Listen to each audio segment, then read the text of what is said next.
大統領の暗殺。トランプ大統領は暗殺されるところでしたよね。アメリカ人として本当に大ショック受けました。そして日本好きなアメリカ人としてもショック受けた部分と心配している部分、頭の中でいろいろ流れている中では、あんまり政治的な話はこのチャンネルではやらないんですけど、やばい時代になってきたことと実感してます。感じてます。やばい。アメリカだけじゃなくて日本も。だからこそなんか言わなきゃダメかなと思って、トランプ大統領、元大統領の暗殺未遂について、アメリカ的な視点である、アメリカ人の視点で、今回の今のアメリカの流れと、また今度日本での心配していることもについて、お話をさせてください。スティーブ的視点のスティーブと言います。チャンネル登録をよろしくお願いいたします。アメリカ人としてアメリカ大好きです。もう後期の前で立って、アメリカ人としてすごくプライドがあります。だからこそ、アメリカの大統領、誰だろうが、現役の大統領だろうが、元の大統領だろうが、暗殺されるなんかは、なぜこうなったのか、どういう流れでこうなってきたのか、そしてちょうど2年になるんですか、日本での安倍晋三元総理大臣のこともいろいろ思い出して、なぜこうなったのかっていうことを考えちゃうんですよね。まず、20歳の子があるビルに、守られてないビルに簡単に登れて、なぜそうできたのか。なぜそのビルはちゃんと警察を見てなかったのか。なぜトランプの周りにいる人たち、トランプに対する脅迫がものすごくある。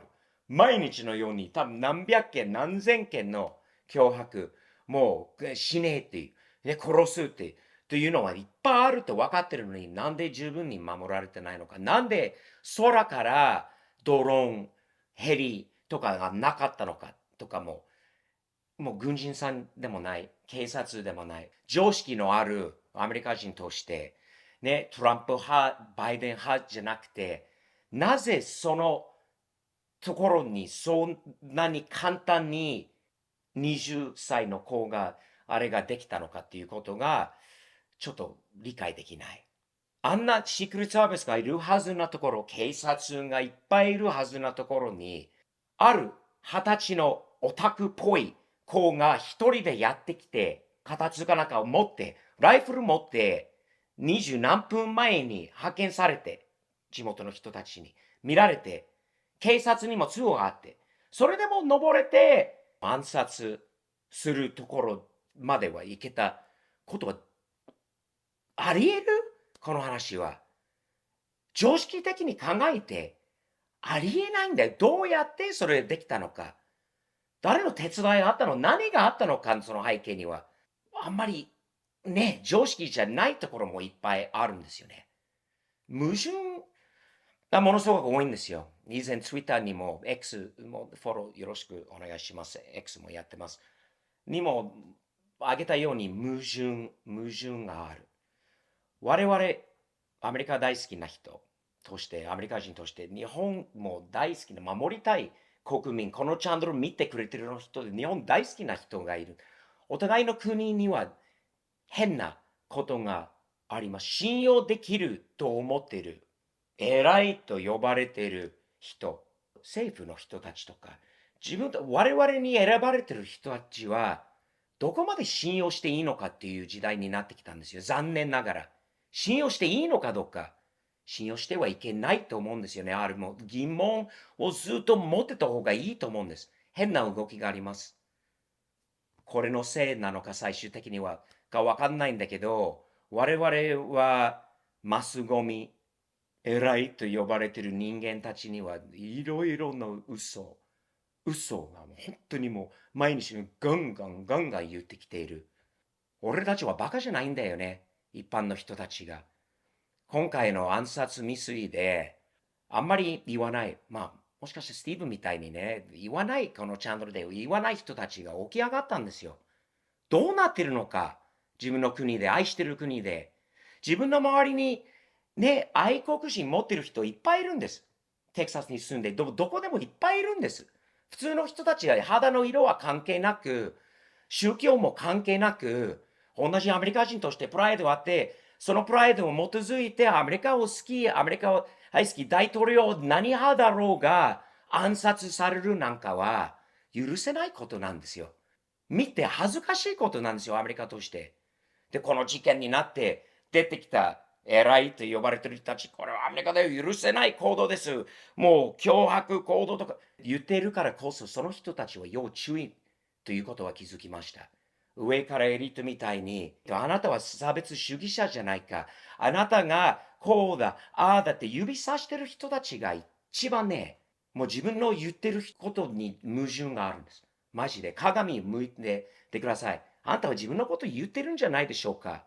我々一般の人たちの中にももちろん悪い一部があると思うんだけど、ほとんどいい人たちなんですよね。肌の色は関係なく、人種は関係なく、ね、どうやって生まれてきたのかってもう関係ないのに、上からの洗脳、我々は洗脳されてると思います。立ち上がらないといけないです、国民として。愛国心、もう自分のカントリー、愛国心という言葉は悪い言葉じゃないです。自分の意見に言うことは人の自由なんです。アメリカにも憲法がある。日本にもある。表現の自由にはね、多少耳にも聞こえづらいこともあるかもしれないんだけど、言ってはいけない、こうしてはいけないって言ってる人たちはね、一番ね、言ってはいけないことを言ってるんです。なぜ日本のマスコミ、メディアでは暗殺という言葉は言えないの？なんか射撃音で大統領が倒れたという、それはニュースなの？ジャーナリズムの専攻で大学出たはずな人がそれ言っていいの？恥ずかしくないの？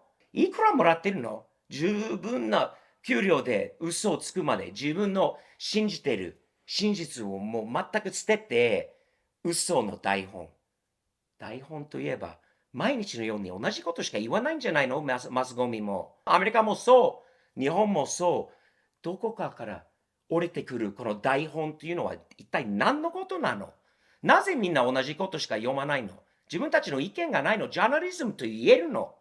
あなたたちにマスゴミ、一般のほど、なんで人が YouTube、Twitter などのところに流れていってるのか。あなたたちが悪いから。正しいことを報道しないから。トランプ大統領を8年、10年前から悪者にしているから。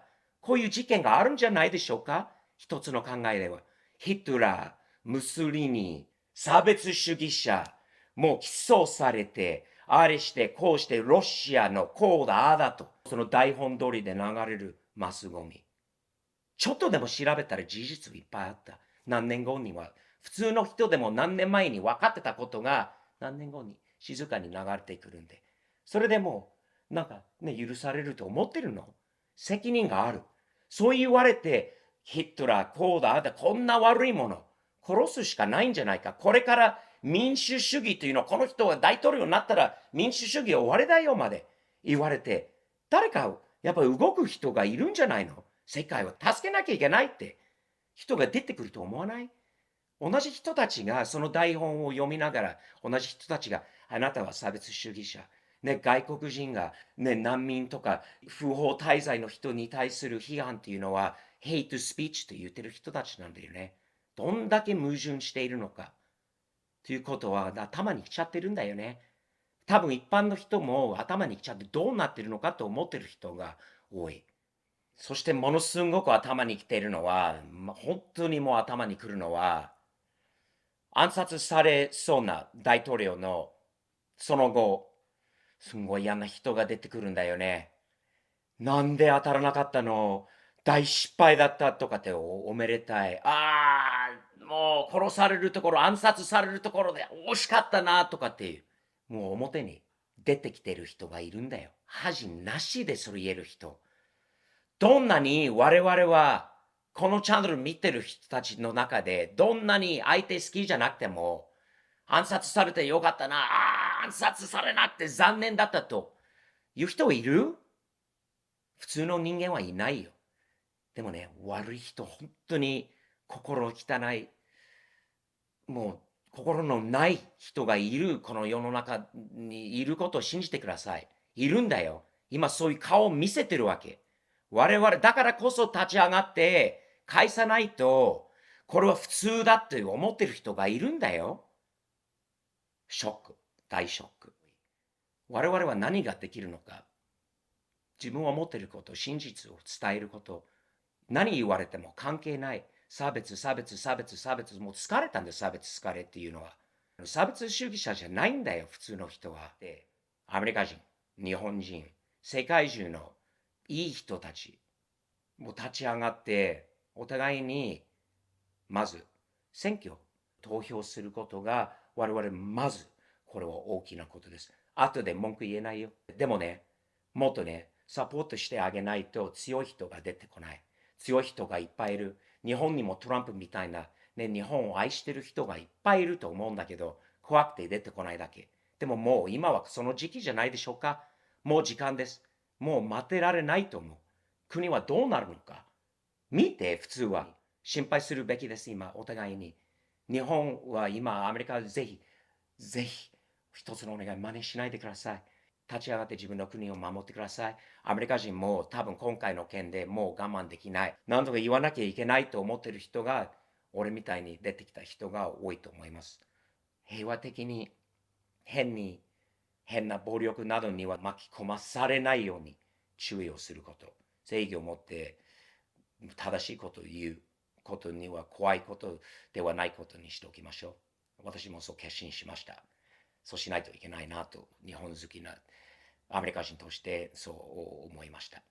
たった一人のアメリカ人の意見なので、みんなの意見と言えないんだけど、自分の周りの人たちがおそらく同じ意見だと思います。スティーブ・テキシェンのチャンネル登録をよろしくお願いします。他にもこういう動画もあるのと、これからも必要な時にまた言わせてくださいね。よろしくお願いします。Amazon Japan と StevePOB.jp に、スティーブ的グッズがあります。これもなくなったかもしれないんだけど、他にいろいろあるんで、ステッカーなどもありますので、よかったらぜひ見てください。そして近いうちに日本全国に回って、オフ会、特別講演会みたいな感じも考えているので、そういう興味がある方がいれば、ぜひコメント欄に残してください。では、頑張って、サムズアップ的に笑顔の方がいいんだよね。暗い話よりも。我々は笑顔で自分の国の良さを他のいろんな人に、ね、伝えていきましょうね。よろしくお願いいたします。では、失礼します。